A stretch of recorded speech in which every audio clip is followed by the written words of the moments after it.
Boa tarde, terceiro ano. Vamos então dar continuidade ao nosso assunto. Sexta-feira teremos o nosso momento, sexta-feira agora, e hoje nós iremos falar sobre a geometria dos carbonos, a geometria espacial dos carbonos, como que esses carbonos dentro dos compostos orgânicos estão em termos de geometria espacial, ou seja, qual é a vida real desses carbonos, né? Qual é a vida real dessas moléculas. Então, nós iremos ter uma visão tridimensional a respeito desses carbonos. E algo que está entrelaçado a isso é a questão da hibridação ou hibridização, que é a mesma coisa em relação a esses carbonos, a esses átomos de carbono. Então, lembrando que hibridação ou hibridização significa misturar. Então, quando eu falo de compostos orgânicos, eu estou falando dos elementos organógenos, carbono, hidrogênio, oxigênio e nitrogênio principalmente, e que eles ligam-se, né, entre si, formando as cadeias carbônicas. Todos são ametais, então eles vão compartilhar elétrons. Então a ligação covalente é a ligação que há, é a ligação que existe entre esses átomos dos compostos orgânicos. Então, os compostos orgânicos são compostos moleculares, ao contrário dos compostos iônicos, que são formados pela atração eletrostática de íons, né? Os cátions positivos e os ânions negativos. Então, quando eu falo de composto orgânico, eu não estou falando de composto iônico, eu estou falando de ligação covalente, compartilhamento de elétrons. E dentro da física quântica do modelo atômico atual, eu sei que os elétrons estão numa região de máxima probabilidade de encontrá-los, que são os orbitais. Então, obviamente que para essas ligações ocorrerem, para elas serem efetivadas, tem que ocorrer uma sobreposição efetiva desses orbitais. Então, quando eu falo em carbono, eu tenho que lembrar de quais orbitais? Dos orbitais S e P, que ele está lá na família 14, então ele termina em S2P2. Ele tem 2 elétrons no orbital S e 2 elétrons distribuídos nos seus orbitais P, PX, PY, PZ. Então fecha o olho aí, mentaliza, lembra aí PX, PY e PZ, aquele símbolozinho lá do infinito, e o nosso querido e amado orbital S na forma geométrica de uma esfera. Então a gente tem que lembrar que quando um átomo de carbono se liga a outro átomo de carbono, esses orbitais vão estar se sobrepondo. Então, essa mistura de orbitais, essa sobreposição de orbitais, eles nos levam ao orbital molecular. Então, esse orbital molecular, ele vai ter uma mistura de orbitais que é só dele, ou seja, uma hibridização. Então, no caso do carbono, essa hibridização pode ser sp3, sp2 e sp. Vai depender de quantos orbitais P, né, vão estar fazendo parte dessa sobreposição efetiva. E aí a gente tem que lembrar lá atrás que na ligação sigma a sobreposição ela é frontal, ela é uma sobreposição mais efetiva. E quando o carbono ele faz uma ligação pi, onde eu tenho elétrons pi, a sobreposição é paralela, não é tão efetiva. Então esses orbitais que vão fazer as ligações do tipo pi, eles não são conhecidos como híbridos, porque não há uma mistura efetiva, real entre eles, né? Eles se conectam, mas de uma forma mais distante, correto? Então, eles não fazem parte do processo de hibridização.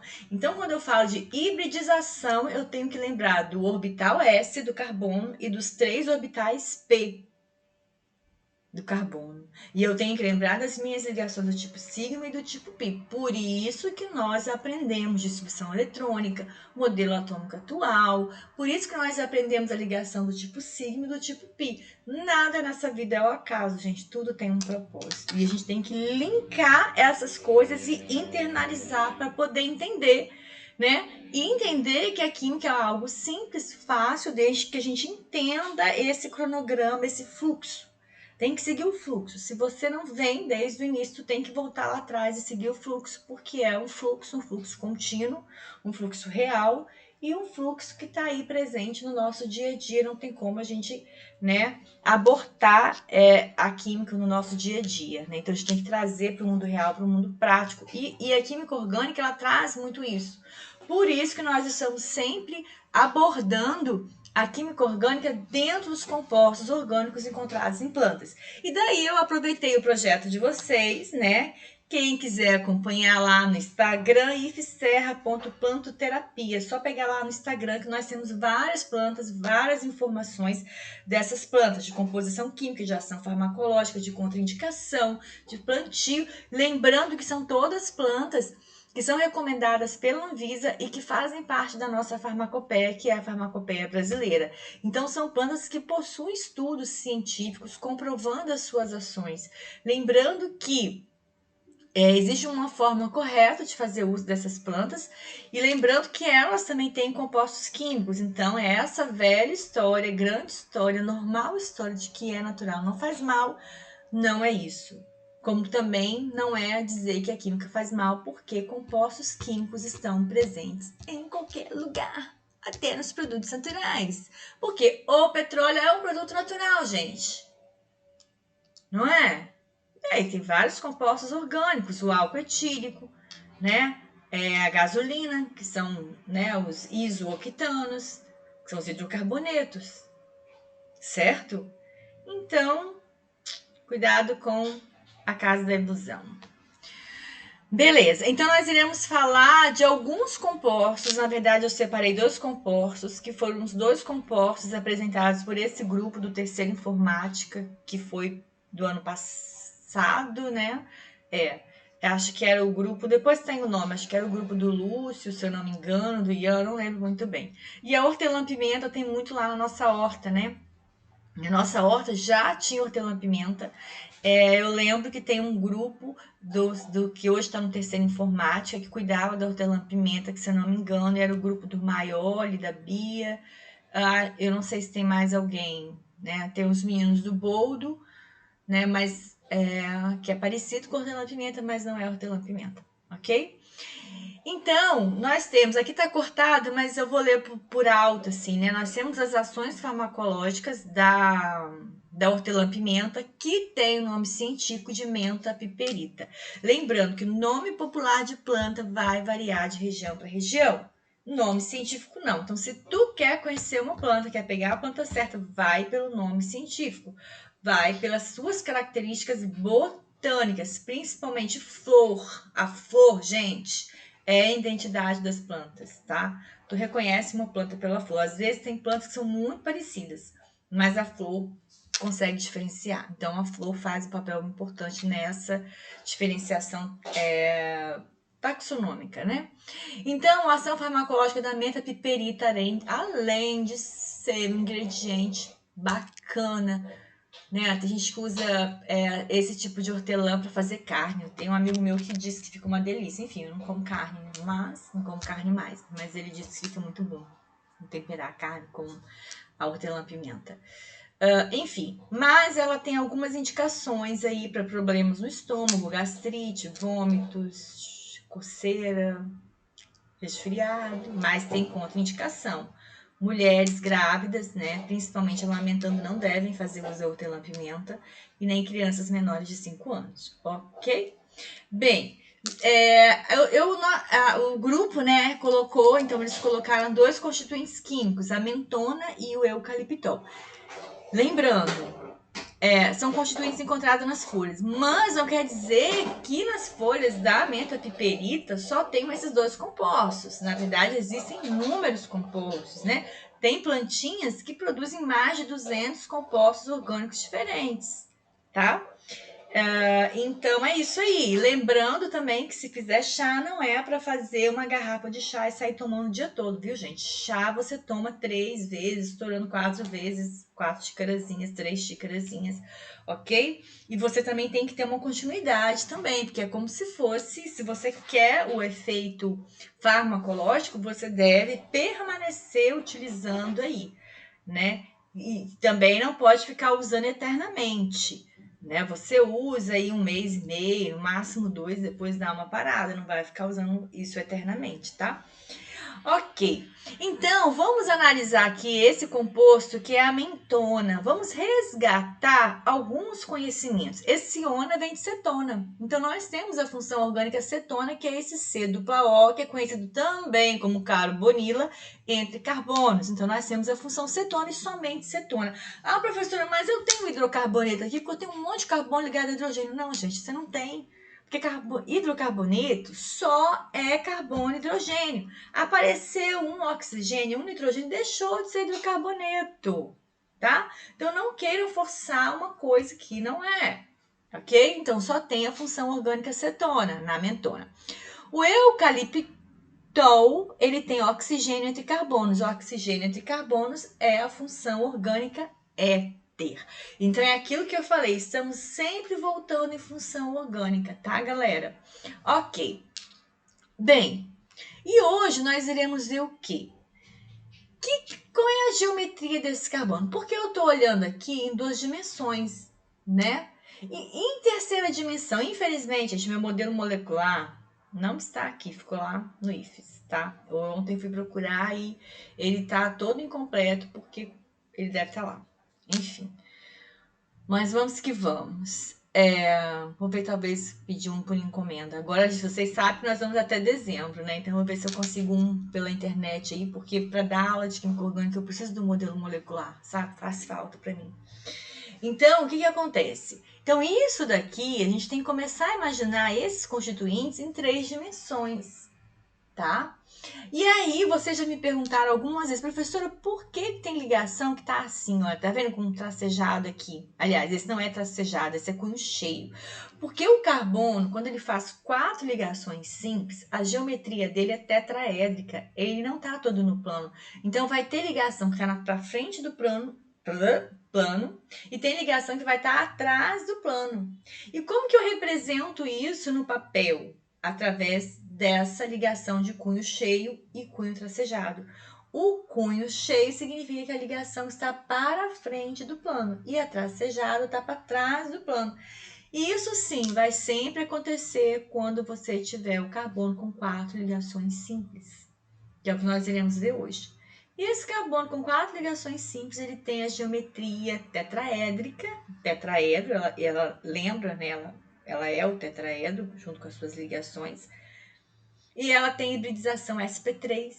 Porque vocês lembram que 4 ligações simples são todas ligações do tipo sigma, todas as sobreposições são frontais, então todos os orbitais vão se sobrepor efetivamente. Você tem um S e 3p, qual é a hibridação desse carbono, gente? sp3.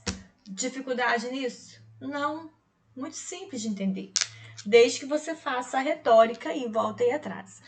Bem, aí aqui eu tô falando da geometria do carbono, que é esse carbono tetraedro. Aqui ele está representado pelo modelo molecular, tá?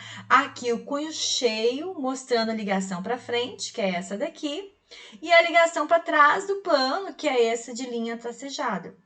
Bem, mas professora, por que o carbono tem essa geometria? Por que ela não é um quadrado planar? Porque se tu faz um quadrado planar, que ângulo que você vai ter? Deixa eu tentar mostrar aqui, só tô com lápis aqui, galera. Se você faz, por exemplo, um carbono assim, igual uma cruz, um quadrado planar, o ângulo entre essas ligações vai ser de quanto? De 90 graus. Quando você faz essa geometria, o ângulo é de 109,5, que é um valor maior do que 90. Isso significa, gente, que as ligações estão mais afastadas. Opa, mas a ligação química é feita por elétrons. Então, cargas iguais se repelem. Então, é óbvio que quanto mais distante essas cargas negativas estiverem uma das outras, mais estável o composto vai ser, a molécula vai ser. Gente, esses átomos, eles são muito inteligentes, né? Fala sério. Então, eles vão adquirir uma geometria espacial que dê uma configuração, uma geometria espacial mais estável, que é, no caso, a tetraédrica, que o ângulo é de 109,5 graus, que é maior do que 90 graus, perdão. Entendido isso? Então, isso acontece naturalmente. E isso é real. Então, essa molécula aí é o metano, né? Nós iremos aprender a nomenclatura. Um carbono MET, ligação simples AN entre carbonos, e O, que é hidrocarboneto, metano. Gás metano, vocês conhecem o gás metano. Já ouviram falar do gás metano. Então, essa é a geometria real do metano. É como ele está na vida real dele, na realidade dele, ok? E aqui eu mostro a hibridação, que é aquilo que eu falei. O carbono com 4 ligações simples, quando ele é tetraédrico, todos os carbonos vão ter a hibridação sp3. É aquilo que eu falei. Todas as sobreposições vão ser do tipo sigma, vão ser sobreposição frontal. Então, a mistura acontece de forma efetiva. Então, se o carbono termina lá em 2s2, 2p2, porque o carbono está no segundo período, então eu tenho S2p2. Então, eu tenho um orbital S, né, que é no subnível S. No subnível P, eu tenho 3 orbitais. Lembra? Px, Py, Pz. Todos eles vão estar fazendo ligação do tipo sigma, que é a ligação frontal. Então, todos eles vão estar misturadinhos, juntinhos aí. Então, todos os carbonos, todas as ligações aí vão ser do tipo sp3. Aqui eu tenho a molécula de etano, 2 carbonos ET, AN, hidrocarboneto O. E aí tá mostrando aí aqui a configuração espacial deles, entendeu? Existe uma matéria, um conteúdo de análise conformacional, porque esses carbonos sp3, eles têm livre rotação, então eles também estão girando. Então imagina a molécula do etano, um carbono está aqui girando para um lado, outro. Existe uma configuração também mais estável, que é aquela em que as ligações também vão estar mais distantes, tá? Mas isso daí já é um outro conteúdo, isso fica à parte para quem for fazer uma graduação em química, para quem for fazer uma graduação, sei lá, em farmácia, engenharia química, estuda análise conformacional, para poder ver a melhor posição dessas moléculas no espaço e como elas realmente vão estar, tá bom? Ok. E aí eu tenho, por exemplo, a molécula de hexano, que também é o hidrocarboneto, termina em O. Hex, 6 carbonos, uma ligação simples entre carbonos. Nomenclatura hexano, é um hidrocarboneto, é um solvente, né? É muito usado no laboratório. Se nós não estivéssemos em pandemia, nós poderíamos fazer aquele experimento lá da cromatografia, né? Onde a gente usa o solvente hexano. Mas enfim, isso aqui é para mostrar para vocês como que a coisa funciona a nível espacial. Lembrando que como esses carbonos têm livre rotação, eles também vão estar girando, se não está parado no espaço, tá? Entendido então? Carbono com 4 ligações simples, geometria tetraédrica, hibridação ou hibridização sp3. Fechou? Carbono com 4 ligações simples. Agora, nós temos um carbono aqui que tem uma ligação dupla. Opa, tem ligação dupla, então eu vou ter uma ligação do tipo π. Significa que um orbital P vai estar fazendo ligação do tipo π, a sobreposição não é efetiva. Então, eu vou ter um orbital P que não vai ser híbrido. Então, se eu tenho um orbital S e 3 orbitais P disponíveis, eu tenho que um orbital P vai estar fazendo ligação do tipo π, ele não vai hibridar, ele não vai misturar. Então, qual vai ser a hibridação, ou hibridização desse carbono com uma ligação do tipo dupla? Com uma ligação do tipo π? sp2. Porque um orbital P vai estar fazendo a ligação do tipo π. Não entra.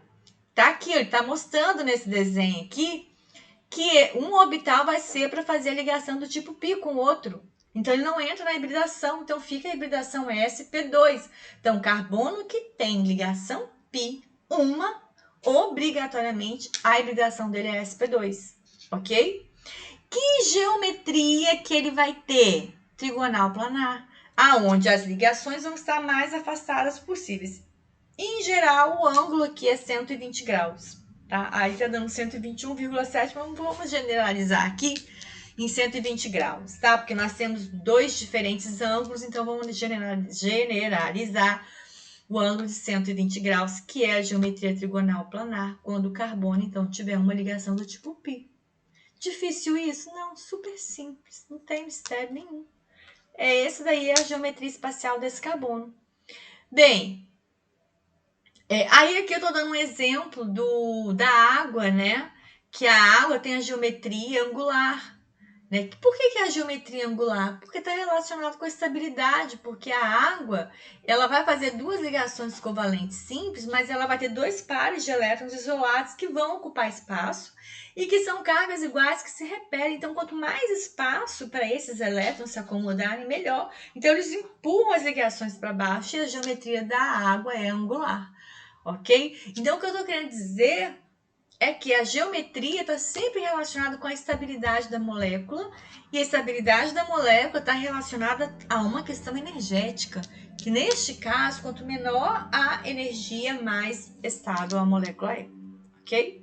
E esses desenhos que vocês viram, essas figurinhas, eu tirei desse livro, que é o único livro de química orgânica de terceiro grau que eu estou tendo aqui, porque os outros também estão lá no IFES, tá, galera? Bem, e a geometria linear? Existe geometria linear? Sim, linear. Acontece sempre quando a gente tiver duas ligações do tipo π. Eu estou dando um exemplo do CO2. O CO2 tem a geometria linear porque ele tem ligação do tipo π, duas. Então, se ele tem um orbital S e três orbitais P, só que dois vão estar fazendo um S e um P vão fazer ligação do tipo π, sobra o que? O SP. Então, a hibridização dele vai ser o quê? SP. Ok? Aí eu tô falando do carbono de composto orgânico. CO2 aqui é um composto inorgânico, ele não é nem considerado um composto orgânico, vamos dizer assim. Então, quais as configurações do carbono que tem duas ligações do tipo π? O carbono com tripla ou o carbono com duas ligações duplas? Então, toda vez que vocês encontrarem esse tipo de carbono, ele é linear, tá? E ele tem hibridação sp. E, obviamente, o ângulo aí de distância vai ser de 180 graus entre, né, um átomo de carbono e outro. Então, também não tem mistério nisso, ok? Então, aqui, para a gente fechar esse conteúdo, perguntinha. Quantos carbonos com geometria tetraédrica tem a mentona? Então, quem é a geometria tetraédrica? É o carbono sp3, o carbono com 4 ligações simples. Olha, é muito fácil. Só contar aí, ó. 1, 2, 3, 4, 5, 6, 7, 8, 9. Esse aqui não entra. Esse carbono é sp2. Ele tem a geometria trigonal planar. Aí ele pergunta aqui embaixo, mas tem algum carbono sp2 para eucaliptol? Será que tem? Ó, esse carbono aqui, tetraédrico, 4 ligações simples, 4, 4, 4, 4. Não tem. Todos, o eucaliptol, todos os carbonos são sp3, tem geometria tetraédrica. Gente, muito simples, muito fácil isso. Beijo no coração. E aí nós temos a polaridade das ligações e a polaridade das moléculas e a teoria semelhante dissolve semelhante. E a polaridade das ligações estão relacionadas também com essa geometria, tá? E aí também está relacionado com tabela periódica. Então, uma coisa está sempre interligada na outra. Então, é isso. Espero que vocês tenham captado a mensagem. A gente se fala. Vou deixar aí um exercício para vocês na plataforma Moodle. Mas a gente se vê em breve, sexta-feira. Beijo no coração, na alma de vocês. Espero que vocês estejam todos bem. Vou abrir aqui. Beijo, beijo, beijo.